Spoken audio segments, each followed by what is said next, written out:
Dəfələrlə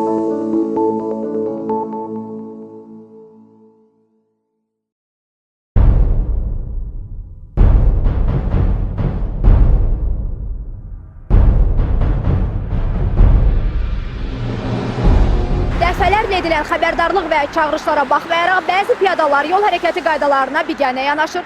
Yolu müəyyən edilməmiş yerlərdən keçərək həm öz, həm də digər hərəkət iştirakçılarının həyatını təhlükəyə atırlar. Hətta piyada keçidlərin olduğu yerlərdə belə qaydaları pozaraq özlərinin istədiyi yerlərdən keçməyə üstünlüyü verirlər.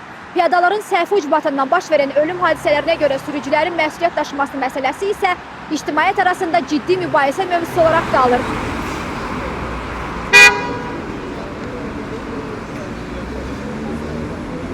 Yol nəqliyyat hadisələri təəssüf ki, heç vaxt aktuallığını itirməyən bir mövzudur. Texnologiyaların inkişafı və hər yerdə müşahidə kameralarının quraşdırılması sayəsində biz hər gün faciəvi kadrlara şahid oluruq. Onların əksəriyyəti sürücülərin, sərnişinlərin və ya piyadaların ölümü ilə nəticələnir.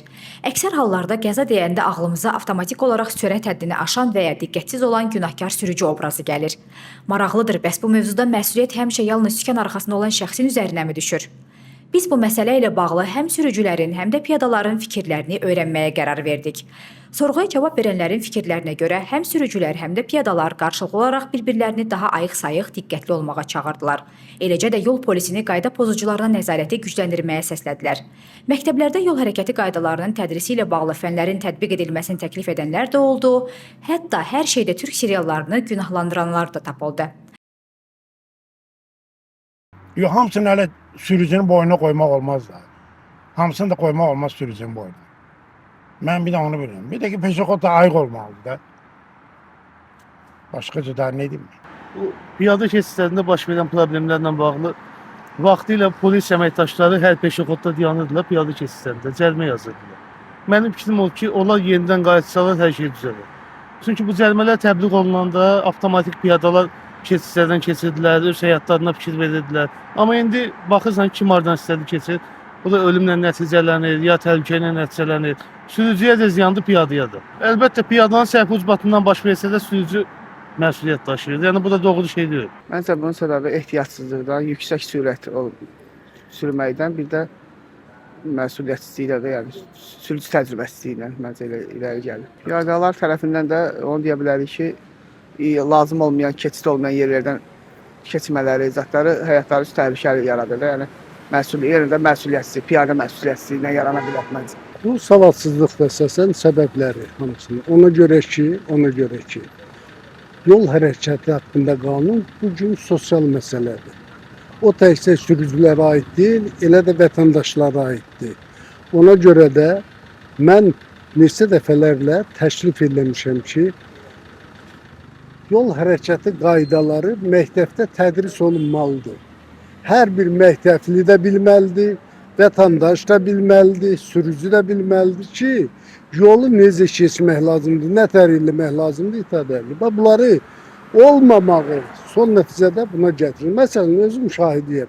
Gəlir, elə bil ki, zebraya çatanda, elə bil ki, yolla gedir. Bu başa düşmür ki, bu maşındır. Sürətini regulirovka eləyə bilmirik. Səbəb mənə belə gəlir ki, əsas səbəb bu telefonla bağlıdır. O qədər telefonlara baxırlar, o qədər seriallara baxırlar. Hələ bilirlər ki, serialdakı kimi özünü öldürəndən sonra diriləcəklər. Ancaq çoxları bilmir ki, bununla da həyat dayanır.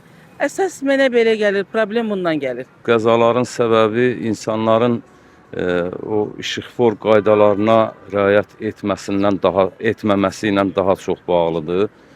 Çünki bu da insanların maarifsizliyindən irəli gəlir. Yəni bu sahədə onları maarifləndirən müəyyən bir təşkilatlar olmalı və yaxud da özləri öz üzərlərində çalışmalı. Mən belə düşünürəm ki, bu insan həyatıdır və insanın özünə qarşı olan laqeydliyi. Başqa bir səbəb görmürəm. Məncə insanların yol keçid qaydalarına əməl etməmələrindən, səbirsiz davranmalarından və işıqforun işıqlarını düzgün keçməmələrindən qaynaqlanır. Yəni mən çalışıram ki, qaydalara riayət edeyim, əlimdən gəldiyi qədər. Çünki heç bir maşını saymır, heç biri. Maşın elə bir bunları iminlə saxlamalıdır. Bu texnikadır, əlini atdın, manşet buraxdı tutarı da, bədbaxt oldun, getdin. Sən də öldün, mən də belə getirim. Bax söhbət bu. Qanun qayda yoxdur da. Ona görə ki, hər də üzrə şofer vinavat çıxır. Deyir, görmürsən, keçirəm. Görürəm, sən görmürsən, bu boyda maşın gəlirdi. Sən öz canını qoru, mənim canımı sən necə qoruyur? Təklif oldu ki, onu bu polis cərmələsin. Ayna cərmələsin. Səhməsə nümayəndə qoysunlar buna, keçdi, saxlasın, 100 manatmağa cərmə yazma ona yazsın. 3 dəfə, 5 dəfə sonra buradan ömrü boyu keçməz. Həyatı boyu keçə bilməz oradan. Ya sadəcə olaraq ki, yəni peşəxo keçərkən ki, sürücü də gözləməlidir və yaxud da insanlar da gözləməlidir ki, yəni maşın gəlirsə, baxma, indi favoritli insan fikri ola bilər, nəsə də ola bilər də, düzdürmü? Yəni hər tərəf ki, eləməlidir, gözləməlidir. Özümüz məsuliyyətli olay da biraz. Biraz məsuliyyətli olmaq yaxşıdır da. Yəni fikrin başqa yerə yayılmasın. Piyadadan uzaq əgər giribsə məsələn, şofer günahkar sayılmır. Ancaq burada sayılır da, baxımsa. Ancaq Rusiyada olsa belə şeylər olmur. Rusiyada gəlib ölçüb baxırlar, yola salırlar ki, sənli bir şey yoxdur. Ancaq bizdə isə yox, bizdə əl çəkmir. Bizdə belə. Öz növbəmizdə belə bir mübahisəli mövzunu şərh etmək üçün nəqliyyat üzrə ekspert Elməddin Muradlıya müraciət etdik. Çox təəssüflər olsun, bu piyadalarla bağlı o dərəcədə də yaxşı vəziyyətdə deyilik. Çünki dünya statistikasına baxsaq bəlkə də yeganə ölkəyik ki, piyada vurma hadisələrində aşağı-yuxarı 90%lik göstərici ilə sürücüləri günahkar çıxarırıq. Bu düzgün yanaşma deyil təbii ki. Piyadaların səhv ucbatından baş verən nə qədər yol nəqliyyat hadisəsi var. Bu məsələlər ciddi şəkildə araşdırılmalıdır. İndi sağ qalıbsa cəzalandırılmalıdır piyada. Ölübsə artıq sürücü burada məsuliyyətə cəlb olunmalı deyil. Ədliyyə Nazirliyinin məhkəmə tibbi ekspertizası mən bildiyim qədərilə yeni nəzarət mexanizmi qurulub, yeni gələn Ədliyyə Naziri orada islahatlar aparıb. Amma necə olursa yenə də bu statistik göstəricilər dəyişmir. Çünki orada oturan ekspertlərin bir çoxu görünür ki, o şablon rəy verməkdən hələ də yaxa qurtara bilməyiblər. Mən bunu dəfələrlə demişəm. Müasir texnologiyalar var, süni intellektin yaratdığı imkanlar var. Bunlardan da istifadə etmək lazımdır. İnsanların həyatını qaraltmaq olmaz. Heç kim kefindən gedib kimisə vurub öldürməz. Təbii ki, təsadüf nəticəsində olur. Özünü qəsdən maşının altına atanlar da var və yaxud da intihar etmək məqsədi ilə yola çıxanlar da var. Eyni zamanda belə deyək də, məqsədli şəkildə kimisə maşınla vuran insanlar da var. Yəni, bu artıq cinayət tərkibli hadisələrdir. Bunlara yanaşma fərqli ola bilər. Amma təsadüfdən, yəni ehtiyatsızlıqdan baş verən bu yol nəqliyyat hadisələrinə görə bu qədər insanın həyatını qaraltmaq, elə yerindən duranı həbsə salmaq, bu artıq biraz, belə deyək də, narahatlıq doğuran bir məsələdir. Qaranlıqda yolun ortasında oynaya-oynaya gəzən adam var. Bu yaxınlarda mən birinə baxmışam, yüngül həyat tərzi keçirən qadınlardır, içkili vəziyyətdə çıxıblar yola. Maşın gəlib birini vurub, qızın birini vurub, atıb yolun ikinci zolağına. İkinci zolaqda hərəkət edən başqa bir maşın da gəlib bunun üstündən keçib. İndi hər iki sürücünü məsuliyyətə cəlb ediblər. Xəzər rayonunda bu məsələ araşdırılıb. Çox təəssüf olsun ki, hadisəni törədən qalıb kənarda.